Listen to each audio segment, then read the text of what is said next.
Good morning, everybody. Thank you so much for joining us for this session. I'm Sorrel Stielstra, for any of you who don't know me, the Director of Research for GIA. And I'm here with my colleagues and friends, Angelica Ibarra, one of our two Region 9 regional coordinators for the California Community Colleges, and Yvonne Olivares, a researcher with Services for Data-Driven Solutions. And again, both close partners and frequent collaborators with us at GIA.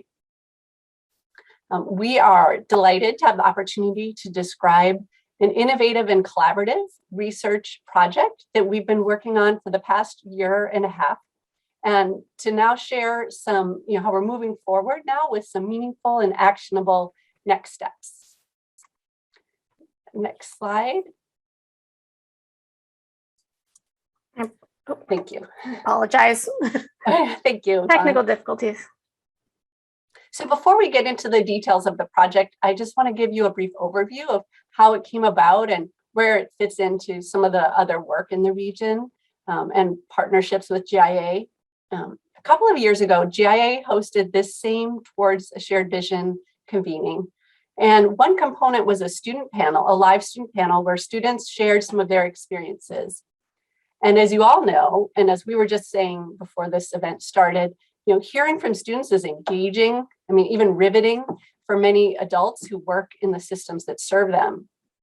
But these two student senators, Gabriel Kelvin, who's now at UC Berkeley, and Joe Salama, who's now at Cal State San Bernardino, approached Angelica afterward and said, we no longer want to just sit on panels where nothing concrete necessarily happens as a result of us sharing our stories and our challenges. So these students wanted to know, how could they help student insights have a real impact? And they suggested that much more student input was necessary, in particular to ensure that the implementation of guided pathways really met student needs. And they wondered if there was a way we could research student perspectives and then share it with the colleges as they were implementing guided pathways. So Angelica introduced these students to some of us at GIA, knowing that our mission is to try to find ways to support educational advancement in the region, and also Yvonne, because we knew she was a talented and creative researcher with experience as a consultant on a wide range of projects, and also at that time working as an analyst in the IR department at Crafton Hills College, who also agreed to partner on the project. Next slide, please. Thank you. So the three of us here today, as well as the others who worked with us along the way, are really proud of this work and want to highlight how this kind of collaborative approach can be used to successfully support student success efforts in the IE. Those of you who have attended previous GIA events or other elements of this one know that from its inception, GIA has utilized a collective impact framework. It's our guiding framework. And this is defined as the commitment of a group of actors from different sectors to a common agenda for solving a complex social problem. And this approach works for a wide range of challenging social issues. But in this case, of course, our objective is to improve the long-term economic outlook of the IE through improved educational attainment. And in addition to the lowest regional community college completion rates, the IE struggles with pre-existing low overall educational attainment. And in a region that's racially diverse and majority Latino, with an overall BA rate of 22%, Latinos only have an 11% BA attainment rate. And in fact, fully a third have not achieved a high school degree or diploma yet. So therefore, we view this as urgent to better meet student needs and the region's needs. And briefly, just before I hand it over to Yvonne, just wanted to highlight some of the different types of cross-sector partners involved in this collective impact work in our region and express the open invitation to all of you to join us to work on projects that advance student success. And we do a lot of this work through our Action Network teams, and Ida's on this meeting right now. I'll put in the chat a link to our ANTs. I just want an open invitation for all of you to reach out and join us to try to work on similar projects. But now I want to turn it over to Yvonne to start to learn, to get in the nitty-gritty of this particular project. Thanks, Sorrel. All right, so just a little bit about the study itself. Now, it actually uses a mixed method. It combines cognitive interviewing techniques specifically for memory associations. If there's any folks in here who've got research background, know that students are only good at telling us something in that very specific moment. So anytime you want to get information about anything that happened 5 minutes ago, you need to use memory associations, as well as journaling techniques. And a lot of that was really to create emotional engagements, to connect the memories, and also for problem solving. In addition, it had focus group dynamics in that students don't generally make decisions, in a vacuum. The benefit was, though, that because of just how the study was organized, students were forced to have to give their own reply before they could see anyone else's, which allowed us to control for groupthink, as well as survey design, just because I'm a survey methodologist, so everything I do includes a lot of survey methodology in how questions are asked. And I've got a little screen grab there just to give you a sense of what it actually looked like to the students. For the students, it actually looked like any sort of social media interaction. My face would pop up and I'd have a question there, and they would respond. Now, what you're actually seeing would be my view. So it's got a bunch of tags for the students, letting me know who they their demographics. For the students themselves, they don't see that portion. Now, the study itself was a 3-day intensive study. We had a representative sample, and by representative, I'm talking about specifically representative race and ethnicity, living wage status, by age group. We had CTE students as well as students working toward their associates, enrolled part and full-time, those who had children present in the home, those employed or not, as well as students from all the colleges in the region. The thing that really made this wonderful is that all the findings in this were student generated, as well as the recommendations themselves. They weren't coming from us, but from the students themselves. Now, part of this representative, it wasn't just about representative sample, but representative data collection. It does no good to do a huge effort to recruit a representative sample if you don't make it something that the students who are recruited are able to do. So we allowed students to participate anytime, anywhere from any kind of device. They were able to do it all in one sitting or do it in multiple sittings, depending on what they needed in their own lives. Students didn't even have the fancy app, fancy technology. They could even use library loaners because they didn't have to download anything. And the most important part was the mode of communication. Now, I'm a researcher, and I would love it if every student who participated in the study could communicate and share their thoughts in a written form, because that makes life really easy to analyze. But the fact is, when you're talking about a representative sample, you're talking about a huge variety of students who have different communication needs. And some of them are able to communicate, written and express their thoughts, their feelings, and what happened really well.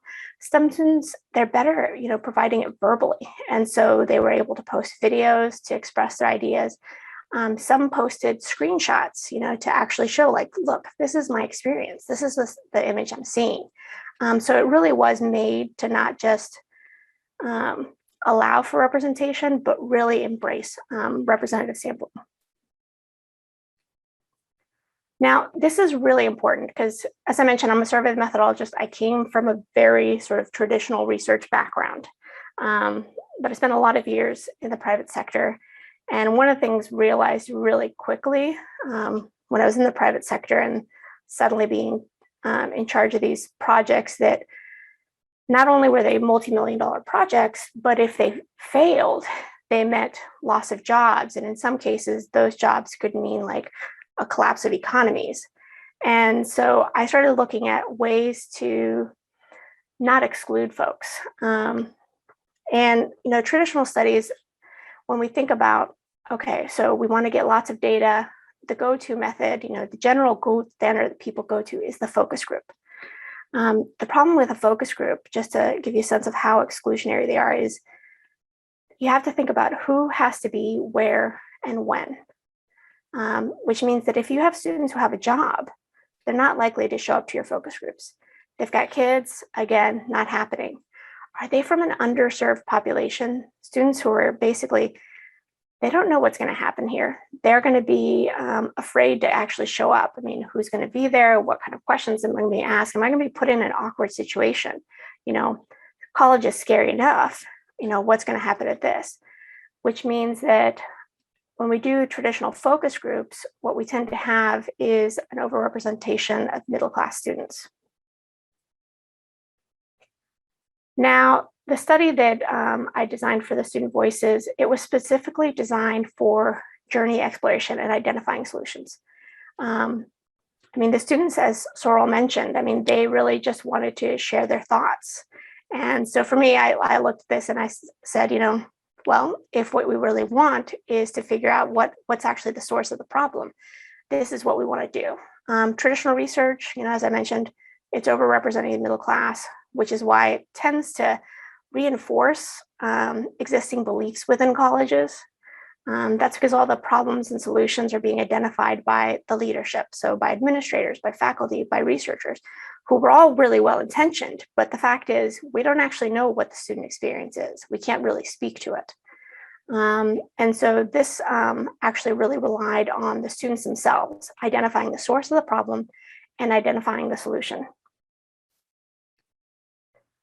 So just to compare a side-by-side, you know, a traditional focus group versus what we did here for the Student Voices, you know, focus groups, they're on campus for one day, which means you're only going to get the students who are able to attend. Focus groups, you know, they tend to be focused on what is it we're interested in knowing. And you get about 5, hopefully good minutes of data per student. And focus groups are also prone toward groupthink, and they lack confidentiality, which means they're not great for highly sensitive topics. Now, with what we did with Student Voices, it was an online participation. Students committed to doing about an hour a day for 3 consecutive days. We actually did very targeted recruitment, and we allowed them to, you know, participate at their leisure during those 3 days. Students, they were able, we gave them these guided activities. So we had these big topics, but we basically let them identify what are the barriers that they were facing and letting them define what the problems were, which resulted in about 180 minutes of data per student. We're also able to control for groupthink, since students can never see one another's responses until they respond themselves. And at the end of it, it's confidential. Students, they don't even have to use their real first name for what's actually being shown or real images. You know, they can put a fun picture to represent who they are. So we really could get into sensitive topics, which students did. They came up with some real sensitive topics that weren't even on our radar. And just to let you know, like how, when I keep talking about representative, this is ultimately what our numbers came out to.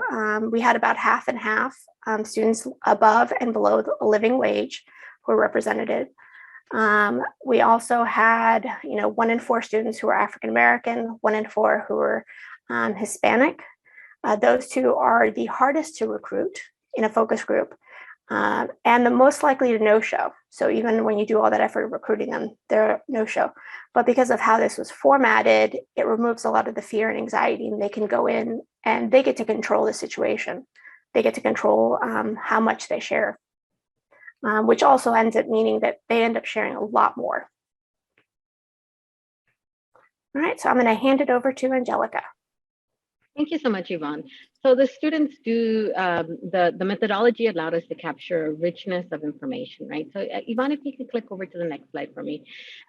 It allowed for the students to organically bring up a very wide array of topics, but more specifically, what was the most meaningful to them, right? So it included how they choose their college, to the experiences in and out of the classrooms, but very importantly, and this is the part we want to really get into, is how students would improve these experiences and why, right? So we're gonna do like a brief overview of it. Because of time, we can't go in through all the findings, but we're gonna give you the document at the very end. What we've done is actually compiled all of the recommendations into big buckets. right? Very specifically, it's all about access related equity, right? So really what we really want to show is that in order for these students to get this access, then if we can focus on these, then we know that these are going to also affect retention as well too, right? So I'm going to jump right into actually to our next slide, where there we go, retention, right? If we can focus on these.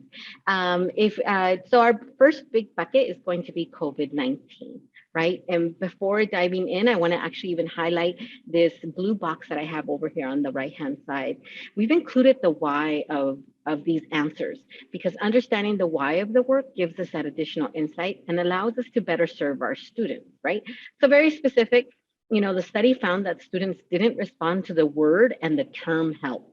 Instead, they responded positively to the term support. So even just making that slight change, right? So they recommended that student services be proactively offered to them instead of waiting for students to ask. Something very, very basic, but it gives us that why, gives us that really important kind of nuance of how we can do our work as well. They specifically requested mental health resources in cases where a professional is not feasible, right? They even recommended that we have peer-to-peer support to talk about their struggles. Students asked that we create positive experiences that normalize the support-seeking behavior by providing caring, consistent, and easy-to-use support systems, right? They were willing to, they recommended that we utilize all the functionalities of our technology. So jump right in, like let's start learning all of those functionalities, even of Zoom, right? There's so many features of Zoom. Let's learn all of those pieces as well too. Moving on to the next one, right? Our next big bucket that we wanted to start sharing with you all is technology, right? So it doesn't come as a surprise to us that students don't always have reliable internet and often have to share and borrow laptops. And although we have made great strides in getting students access to technology, students recommend that we allow for the flexibility and that we allow for multiple modes of communication all of the time beyond our pandemic, right? They recommended video chats, call-in options, emails, all of the different things. They even specifically asked that we show them how to use those, right? They want to see step-by-step tutorials. All of these tips and tricks that we're learning along the way that we're doing in our full-time jobs, let's teach them how to do it. Maybe we can have students do these short little TikTok videos, right? Where we can teach other students to navigate our systems as well too. Interestingly enough, what the study found that there was no single best communication mode for all students. There's not even a single best mode for any one given student at all the time. Right? So that flexibility, they really want to be able to utilize that. When they're at work, maybe using text. When they're at home, using the phone, using the chat, using the different functions as well too. Interestingly enough, then in this next slide, we have access to information. And although students are much more technologically advanced, they made it clear though that even if they do have technology, it didn't necessarily equate to access to information. Our study found that, as we know, mobile phones are their primary tool, right? Even if we're loaning computers, their phones, they have those phones all the time on them. And in this online environment, this is how they communicate with their college. They're struggling to find information and connect with us through their phones. A student gave us a story about how they had missed a counseling appointment because of the time they had the appointment, they had the wrong app. Right, so they finally got the app and they were able to reschedule, but missed the second appointment because then when it was time to connect, they discovered that the browser was incompatible. Well, as a result of missing 2 appointments, they were blocked from scheduling additional appointments online. Yes, they were able to get it resolved, but that wasted a lot of time, that wasted a lot of unnecessary energy for the students as well too, right? So making sure that we are, wherever possible, we are making our computers, our systems as search friendly as possible.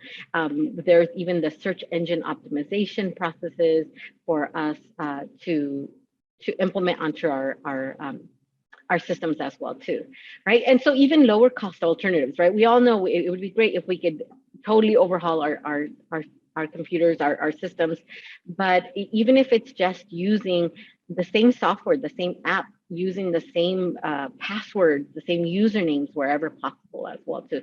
So reducing those number of times as well too.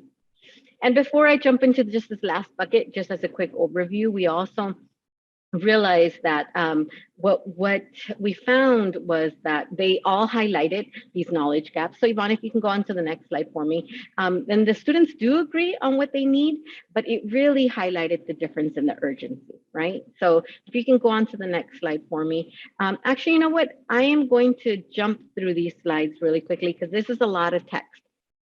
What we need to tell you though is that the study found that white Caucasian students are more aware of support systems in their college, right? This is an example here of this one student that felt that the college was super supportive. And in this next slide, we actually have a very specific example of the stark contrast with students of color. They're looking for resources as well, but yet there's a disconnect between what we're offering and what services they're receiving as well too. So that sense of urgency for some students is we need to make sure that we always remember that, right? There's that disconnect.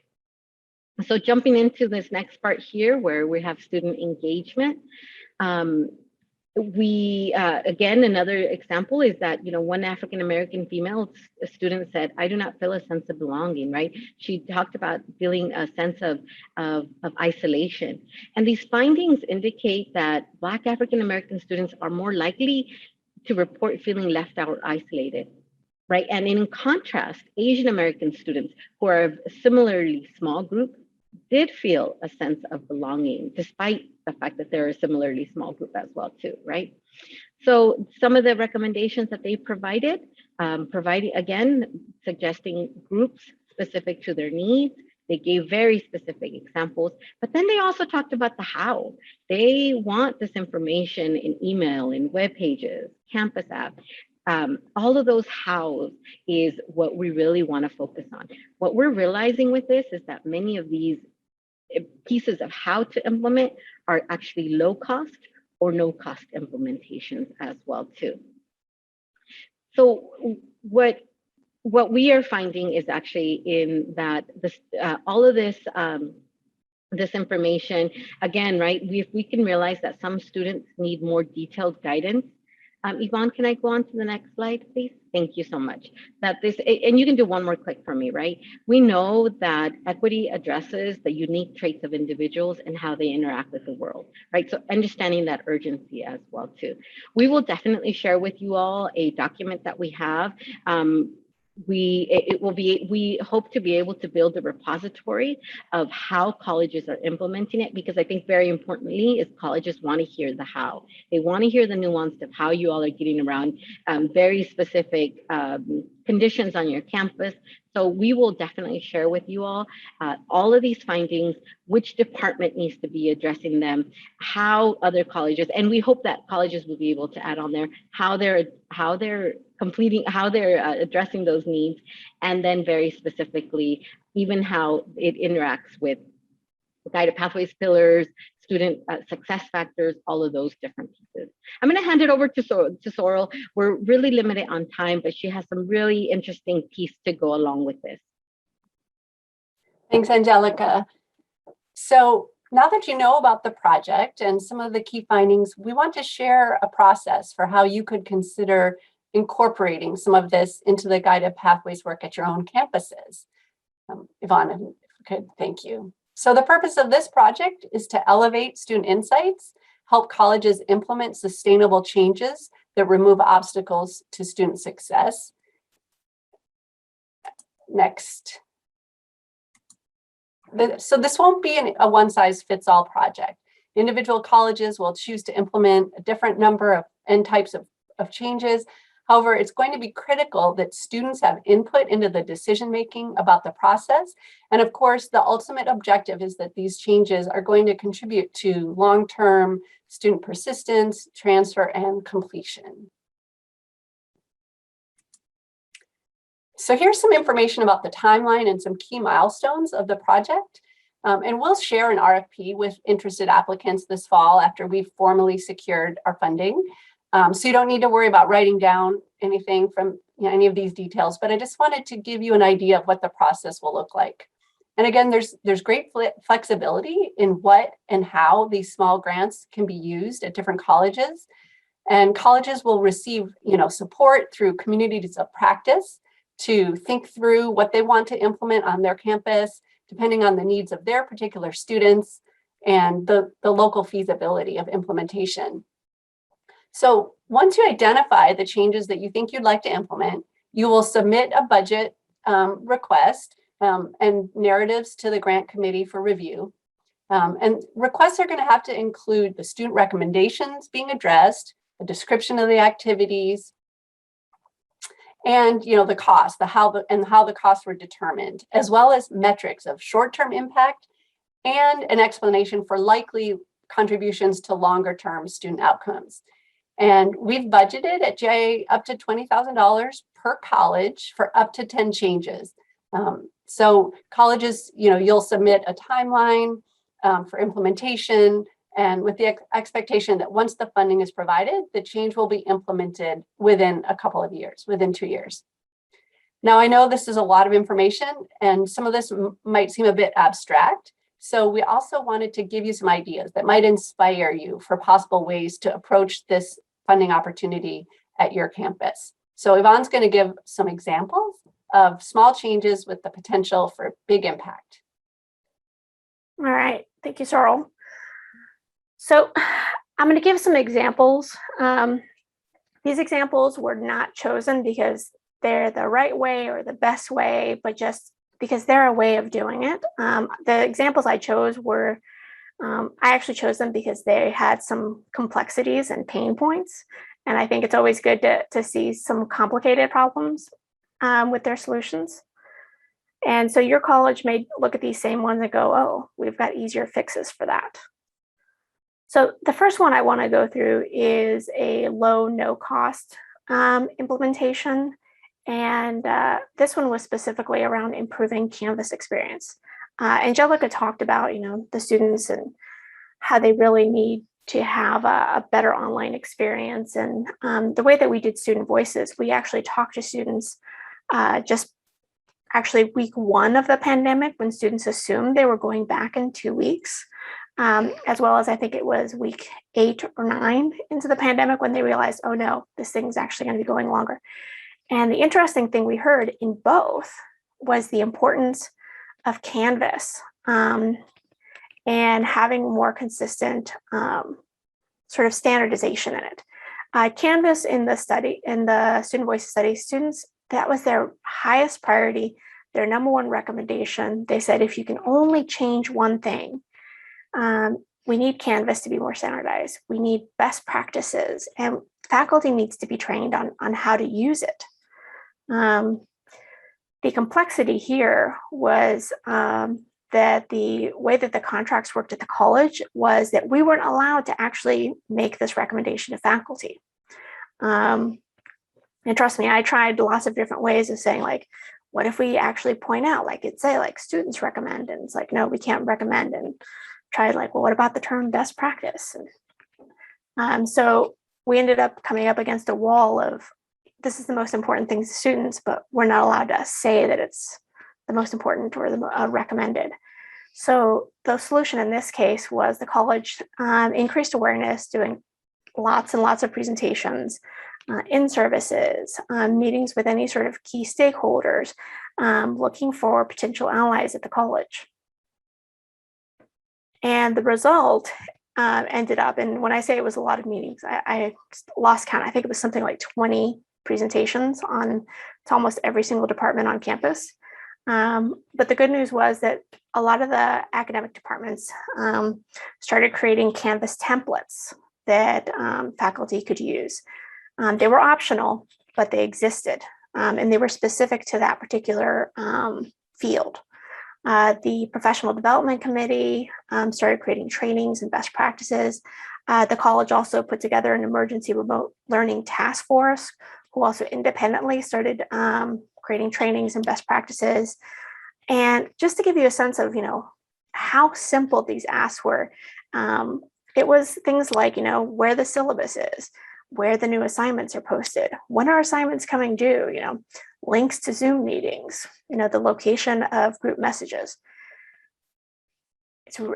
this is really, pretty standard stuff in Canvas, and it doesn't actually cost anything to be able to do these things in Canvas. So all this really was getting this communicated and out to try to encourage faculty to adopt it themselves.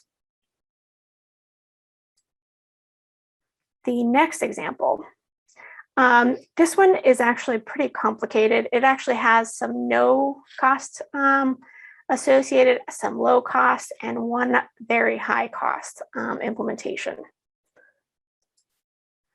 Now, this one was a big bucket. Student service communications, that was the other sort of big thing that came out of Student Voices. Students kept talking about how the modes of communication today were basically creating barriers for them. While it was an irritation for the sort of higher income students, for the low income students, for the students who are working, for students who are caregivers, the current modes of communication basically created stopgaps for them. The problem is, student services, as the students defined it, we're just talking about dozens of departments across campus, as well as, about a dozen apps. So this isn't a like, oh, well, here's a simple problem and a simple, let's find a solution, because it's complicated. You're talking about lots of different people, of very nuanced services and different apps that were developed for different reasons. So this one actually, luckily we didn't have any rules about not being able to make recommendations. So the leadership actually for the different student service departments actually committed time and resources to actually initiate meetings with departments. And any departments that had sort of commonalities, having them work together to review the pain points that students came up with and brainstorm ways that they could implement the student recommendations. This one actually, as complicated as this one actually was implemented a lot faster than the Canvas one.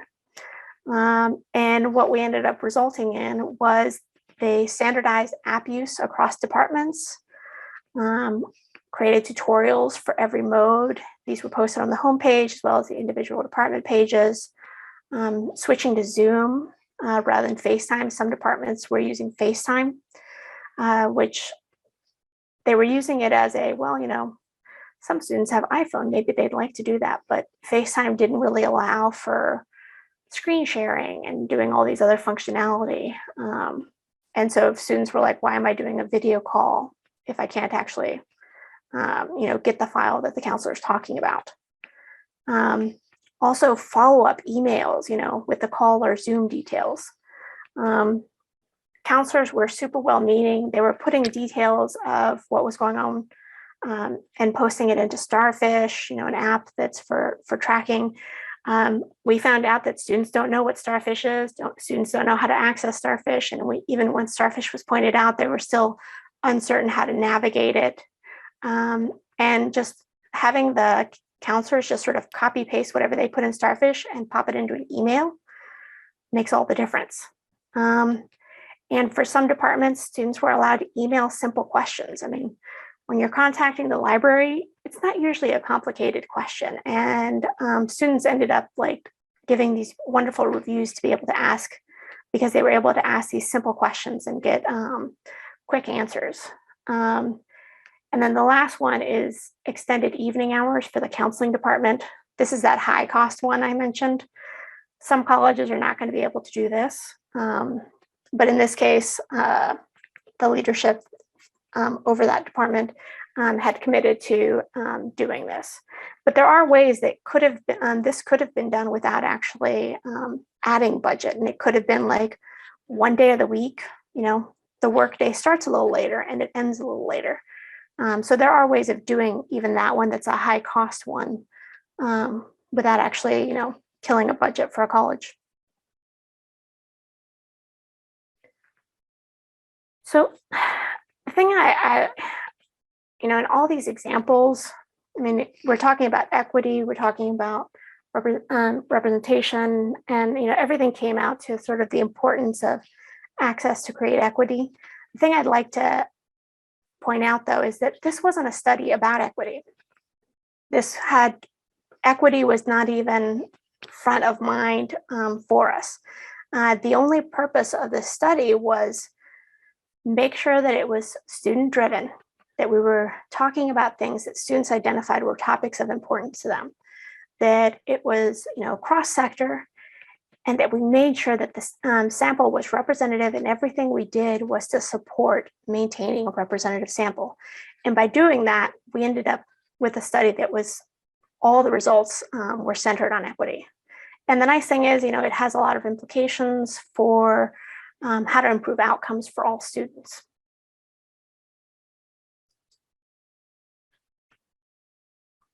All right, so we have a little thing here. If folks want to sign up for updates to be notified. And Angelica, did we want to preview? I think we've got time. Oh, no, we don't. Are we going to send out a link to the file for folks? If you're interested, sign up here. Also, we've got a document that we can share that actually has all the findings in one place, all the departments that are related to it. Yeah, definitely reach out if questions come up later or you want to learn more. Fill out that form. It's a Google form, or use the QR code, and we will be in touch. Thanks, everybody.